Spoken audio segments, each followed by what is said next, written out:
Salam kasih, salam jumpa kembali dengan kami Majelis Gereja HKBP Parung Panjang. Saudara yang terkasih dalam Yesus Kristus, ada 3 hal yang akan dihadapi oleh seseorang dalam hidupnya.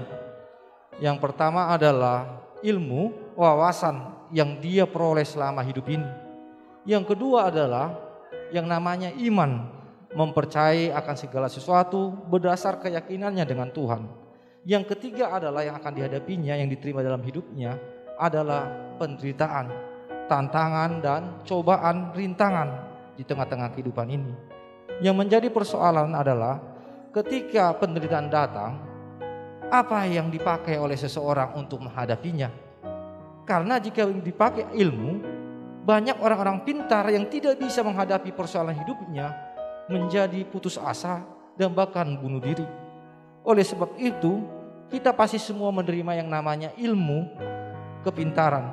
Tetapi untuk hal menghadapi yang namanya pencobaan, penderitaan, tantangan, perlu ada yang namanya iman kepada Tuhan, sehingga kita dikuatkan. Berdasarkan itulah kami membuat renungan yang akan menguatkan saudara untuk menghadapi setiap persoalan-persoalan. Dan biarlah melalui renungan ini saudara boleh menemukan jawaban-jawaban yang Tuhan berikan kepada saudara menghadapi setiap persoalan-persoalan kehidupan. Selamat menikmati renungan yang disampaikan oleh majelis gereja ini, dan biar renungan ini menjadi berkat bagi kita, bagi gereja kita juga. Amin.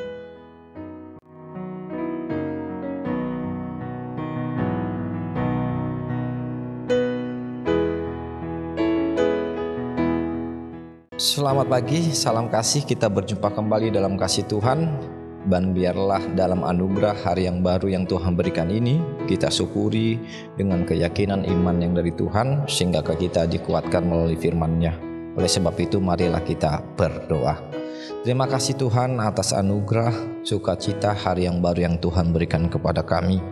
Dan biarlah kami selalu menjalaninya dengan sukacita, kekuatan yang dari Tuhan, agar kami Tuhan boleh Engkau kuatkan dan Engkau pimpin di setiap menjalani kehidupan kami.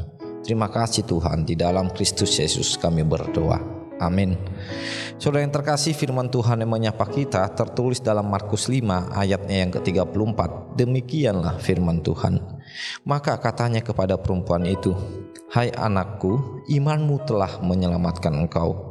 Pergilah dengan selamat dan sembuhlah dari penyakitmu." Demikian firman Tuhan. Saudara yang terkasih, melihat perbuatan yang dilakukan oleh Yesus Kristus kepada perempuan dalam nasihat ini adalah hal yang luar biasa. Kita tahu bagaimana keadaan, bagaimana susahnya, bagaimana kesedihan yang dialami oleh perempuan yang lama telah dalam keadaan sakit, dalam hal ini pendarahan. Kita sama-sama tahu bagaimana keadaan perempuan yang dalam keadaan sakit ini, di mana dia tertekan dalam unsur budaya, dia juga tertekan dalam unsur yang namanya keturunan karena tidak akan mempunyai seorang anak, dan dia juga tertekan dalam unsur agama karena tidak diperbolehkan untuk beribadah karena keadaan sakitnya. Tetapi yang menarik di dalam firman Tuhan saat ini, ada suatu hal yang menggerakkan dia sehingga dia berani menjamah Tuhan Yesus dan berkata di ayat sebelumnya, di mana dia dengan diam-diam menjamah jubah Tuhan Yesus Kristus.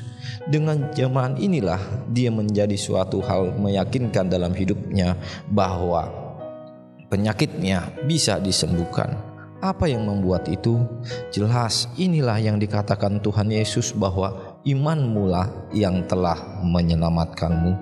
Imanlah yang membuat perempuan ini menjadi suatu perempuan yang berpengharapan, suatu perempuan yang bersikap optimis menghadapi persoalan bahkan sakit di dalam tubuhnya.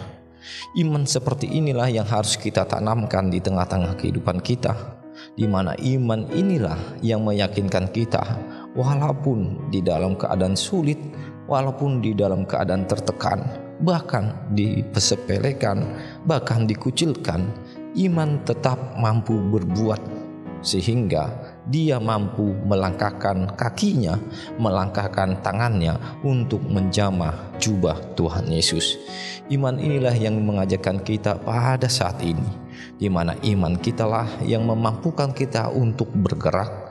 Iman kitalah yang memampukan kita untuk berani melangkah, dan iman kitalah yang memampukan kita untuk dapat meraih segala sesuatu yang sulit, yang bahkan tidak mungkin di hadapan kita. Tetapi ketika engkau memiliki iman sekecil apapun di dalam kehidupanmu, hal-hal yang sulit apapun, hal-hal yang mungkin tidak bisa terjadi di hadapan Tuhan.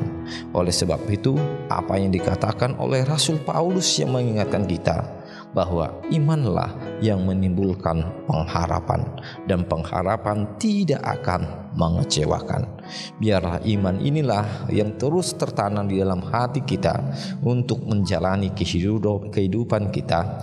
Apapun itu, pasti kita bisa untuk melakukannya. Amin. Kita berdoa. Terima kasih Tuhan atas firman Tuhan, di mana kami boleh mempunyai iman seperti seorang perempuan yang menyapa kami saat ini. Walaupun dalam keadaan sakit, tetapi dia mempercayai bahwa Tuhan mampu untuk menyembuhkannya. Dan biarlah iman inilah yang kami tanamkan di dalam hati kami masing-masing, di mana kami dimampukan dalam pekerjaan kami dimampukan dalam setiap cita-cita kami, dan kami juga dimampukan untuk kesembuhan kami di dalam sakit yang kami alami. Dan biarlah iman inilah yang terus-menerus yang menjadi pengharapan kami untuk menjalani kehidupan kami pribadi lepas pribadi. Terima kasih Tuhan, di dalam Kristus Yesus kami berdoa. Amin.